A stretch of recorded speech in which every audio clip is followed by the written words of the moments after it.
If you have done the previous example of the penalty shootout game in the previous module, then you will notice that the last mixed strategy profile, half and half for both these players, is essentially an equilibrium point. There does not exist any profitable deviation for any of the players from that strategy. So we can conclude that that half and half is a mixed strategy Nash equilibrium. Now, how did we find that? That previous example was given somewhat magically. We have given some probability distributions, and we claim that that is a mixed strategy Nash equilibrium. Do there exist a kind of systematic way of finding the mixed strategy Nash equilibrium? In this module, we are going to discuss that. So, in order to define how the mixed strategy Nash equilibrium can be computed, or what is the structure of a mixed strategy Nash equilibrium, we'll have to define something called the support. So support for a mixed strategy, or this notion of support is also used in probability distribution, support of a probability distribution, which means that the subset of those strategy space, the subset of those elements of capital SI, on which sigma I has a positive mass. So notice this, it has to be a positive mass.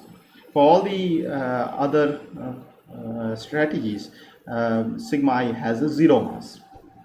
So we are going to define that support of a probability distribution or a mixed strategy sigma I by this notation delta of sigma I, which collects all the strategies for which sigma I has a positive mass.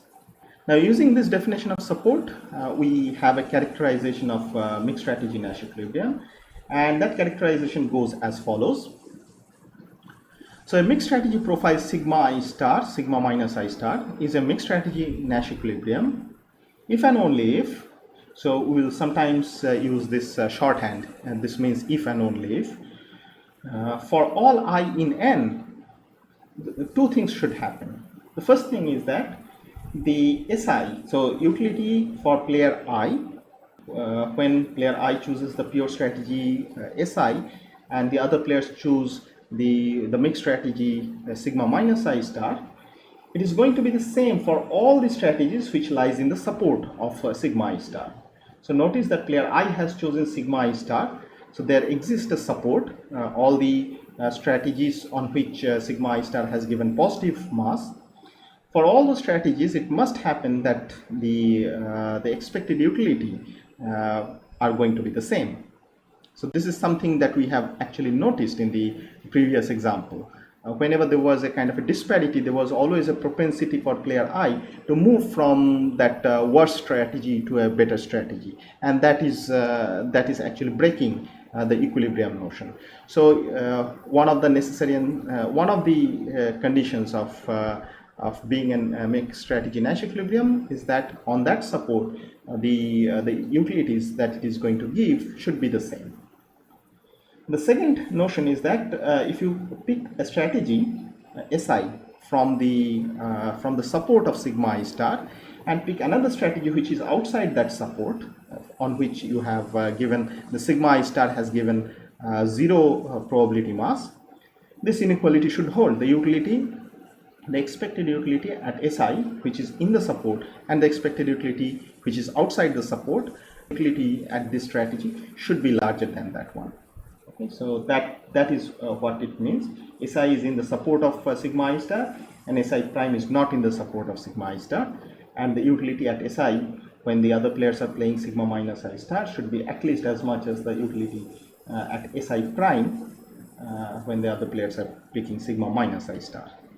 So we'll prove this result in the next module, but let us look at certain implications, how we can make use of this characterization result to find out the Nash equilibrium, the mixed strategy Nash equilibrium. So again, go back to our old example of penalty shootout game. Now, what you need to first identify is what is the support. So we do not know at this point what is a mixed strategy Nash equilibrium.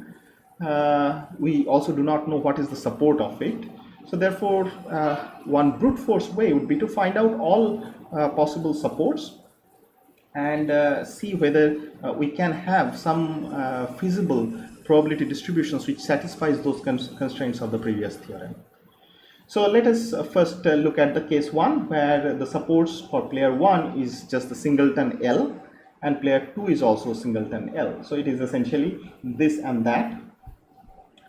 Now you can see that for player 1, the strategy here is actually -1, and the utility is -1.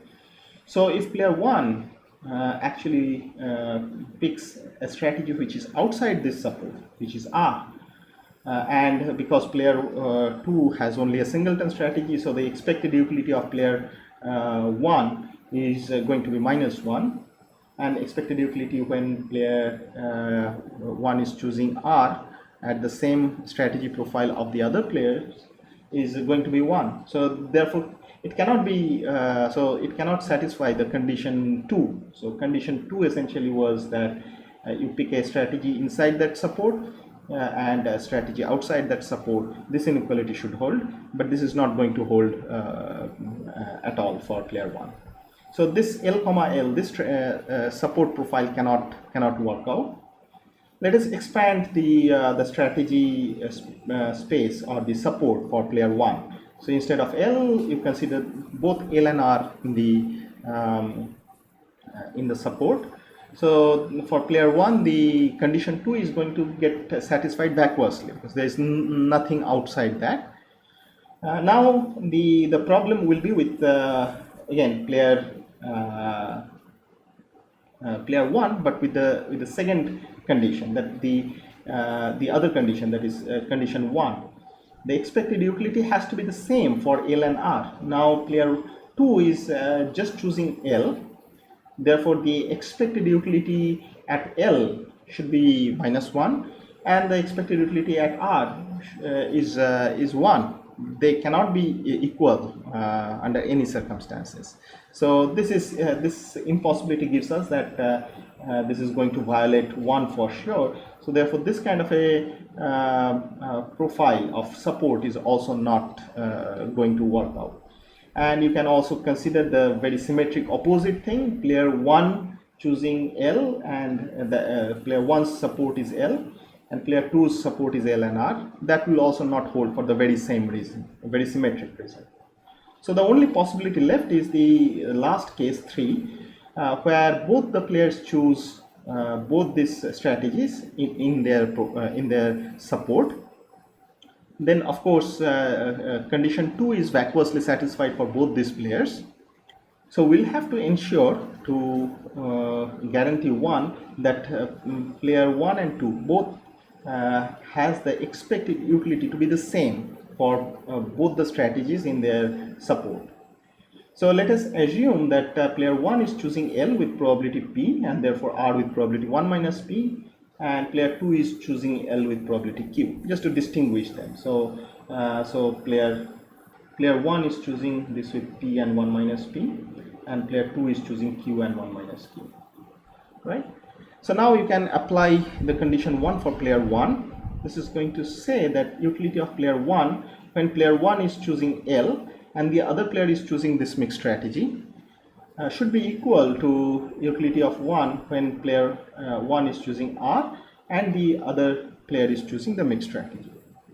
Of course, you expand this out and find out that Q will be equal to half. And you can do the same very similar exercise for player 2, the condition 1 for player 2, and then you can write this, and this will also give you P equal to half. So therefore the numbers that we have given, the half comma half for both these players, was not magical. We have actually applied this and found that this is the mixed strategy Nash equilibrium. So that essentially is the mixed strategy Nash equilibrium for this penalty shootout game. Let me leave with a few exercises. So it is the football and cricket game. Remember that here you have both these players. Whenever they kind of coordinate with each other, they get some positive payoff, and when they are not coordinating, they get zero payoff. We have seen pure strategy Nash equilibrium for it. Now it is the time to talk about the mixed strategy Nash equilibrium.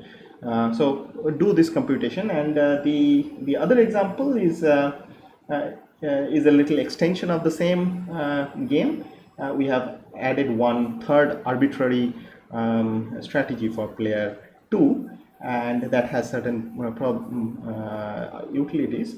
So you can find out how you can calculate the mixed strategy Nash equilibrium for a little larger game.